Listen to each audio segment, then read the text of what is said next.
j'aimerais qu'on parle un peu de ton parcours, Florent, parce qu'on l'a dit, c'est anachronique aujourd'hui de trouver un Français dans des sphères dirigeantes d'un grand club européen. Est-ce que toi-même, tu as été surpris quand la Roma t'a contacté ou pas, où tu t'es dit, bon, bah non, c'est pour moi, j'ai les épaules. Enfin, raconte-nous un peu comment tu es arrivé là, comment ça s'est fait. Surpris, non, parce que j'ai eu plusieurs contacts avec des très bons clubs. Donc ça prouve que les 6 dernières années que j'avais fait, j'avais réussi à Ça être... prouve qu'on regarde les clubs français aussi. Exactement. Et j'avais réussi à être performant. Et aujourd'hui, les clubs travaillent beaucoup avec les datas aussi sur ce type de poste. Et pas seulement moi, j'ai été performant avec mes équipes. Donc surpris, non. Heureux, oui. Parce que la Roma, en fait, c'est juste un club qui ne se refuse pas. Et je savais que ce n'était pas un contexte facile. Je savais que ce n'était pas une période pour le club facile. Mais je pense que la vie est courte et qu'on est là pour vivre aussi des belles expériences. Alors à la fois la ville et à la fois ce club qui est magnifique, je n'ai pas réfléchi. Mais voilà, non, pas surpris, mais très heureux. Quand tu es arrivé, ça n'a pas été facile. Non, parce Un Français qui débarque dans un grand club italien, enfin, j'imagine que les tifosi, ils n'ont pas forcément sauté de joie. Ils ont dû se dire, mais c'est qui ce gars? Non, contrairement à ce qu'on peut penser, j'ai été vraiment très bien accueilli. Le Romain est quelqu'un de très accueillant. Au sein du club, j'ai vraiment été très bien accueilli.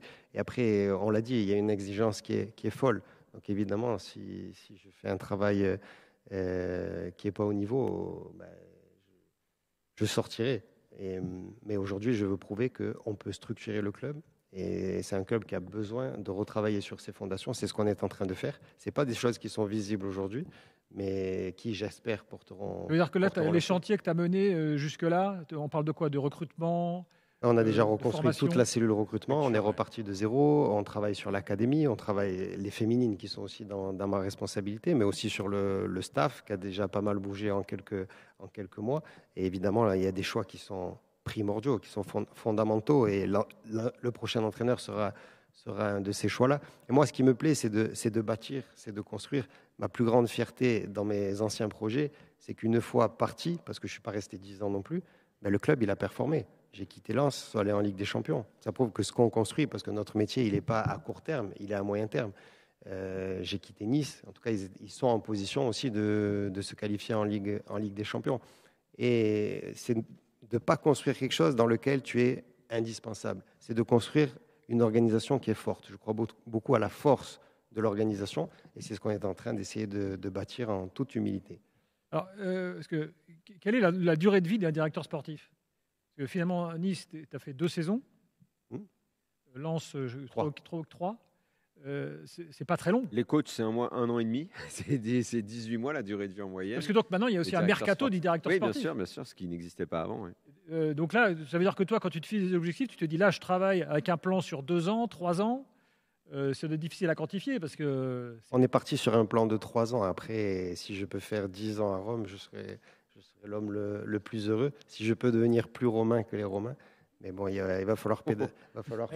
Il y a des Français qui ont Vincent Candela, Philippe Mexès, c'était pas loin aussi. Vincent Candela qui malheureusement n'est pas à Rome aujourd'hui, sinon il serait venu avec nous avec plaisir. Mais malheureusement, après, quand tu restes un petit peu ici, ça va assez vite de devenir vraiment romain. On disait Candela, Mexès, mais beaucoup de Français qui sont venus là. Après, tu commences à parler un petit peu comme les Romains ou pas? L'accent, tout ça, tu maîtrises un peu? J'essaie déjà de parler un italien correct. C'est déjà pas mal. Là, je suis une expression en romain dans une conf comme ça. Tu vas voir, la cote de popularité, là, ça va monter direct. Evan, l'italien, tu maîtrises? Ouais, je gère, je maîtrise. Ouais. Je gère bien. Tu veux que... Bah ouais. Non, ça va. J'ai pris quelques cours au début, mais là, je gère, je maîtrise. C'est quelque chose d'important parce que Evan, il parle un très bon italien. Et je pense que tu parlais d'accueil. Et quand tu arrives quelque part, quand tu arrives dans un pays comme l'Italie, dans une ville comme Rome, la première chose à faire, c'est essayer d'apprendre la langue, de comprendre l'histoire. Ici, en termes d'histoire, c'est assez puissant. Et ouais, Evan, il s'est très, très bien adapté. Et c'est vrai que c'est quelque chose d'important ici. Tu parlais de l'accueil, Gilbert, juste au niveau médiatique. Florent disait, j'ai bien été accueilli de manière générale par la ville, par le club. Au niveau médiatique, c'est là où on voit encore les progrès qu'on doit faire. Enfin, je ne mets pas dans, je ne suis pas dans la presse italienne, mais qu'il doit faire sur...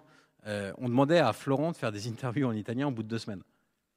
Alors peut-être que malheureusement son nom de famille a joué contre lui parce que tout le monde se disait Ghisolfi, italien, donc il va parler italien tout de suite, etc. Et en réalité, on parlait même plus de son travail, enfin du travail de Florent. Le premier truc qui revenait, c'est bah voilà, il fait encore une interview en français. Nous, on est les mêmes. Luis Enrique qui parle mais français on est que bien maintenant. d'accord. On a été les premiers à dire quand est-ce qu'il parle français, le Non, gars. on l'a pas trop fait pour Luis Enrique, ça avait été fait à l'époque pour Emery. Oui, Il avait pris très cher là-dessus assez rapidement sur le fait qu'il ne parle pas français. Luis Enrique un peu moins. Ce qu'on a souligné en revanche, c'est qu'il s'est mis au français en cours de saison, là, depuis un mois à peu près. Maintenant, il commence à faire Petite anecdote pas sur mal ça d'interviews justement. en français et ça plaît quand il le Quand fait. Jordan Verretou arrive à la Roma, il avait fait 2 ans, je crois, à Florence. C'est une de ses premières conférences de presse. Le journaliste de Sky, institution en Italie, un Sky italien, première conférence de presse, ça va faire 3 ans que tu es là, pourquoi tu ne parles pas italien? Ça met tout de suite dans l'ambiance en conférence de présentation. Ah, mais est-ce que c'est choquant? Moi, ça me choque pas, ça. Non, pour moi, c'est 3 ans, pour on moi, va dire. c'est normal aussi. Et Ah oui. j'ai lu récemment Cristiano Ronaldo, il n'avait pas parlé un seul mot italien sur les années qu'il a passées. Moi, personnellement, ça me gêne. Et quelque part, cette exigence qui touche au départ, elle te pousse aussi à apprendre. Non, mais c'est pas que c'est gênant ou pas Attends, gênant, attends, c'est que ça, en fait, ça La donne. faculté de s'exprimer Non, mais devant c'est la pas presse ça, en c'est italien, que ça peut être aussi compliqué. le supporter est content, ça lui donne l'impression que le mec est content d'être là. C'est juste Oui. ça, il ne faut pas chercher quelque chose, dire, ah, tu parles pas français. C'est juste, est-ce que tu es content d'être là ou pas? Si tu es content, tu t'es inscrit un peu dans la durée, bon, bah, tu apprends à parler le local. Et si en plus ici, tu sors une expression où tu tentes la phrase carrément en romain, bon, bah, là, on va dire, ah ouais, ça veut dire qu'il est sorti du club, ça veut dire qu'il a fréquenté des Romains pour connaître cette expression. C'est juste le côté affectif et les supporters ont besoin de ce côté affectif. Dans un C'est ça.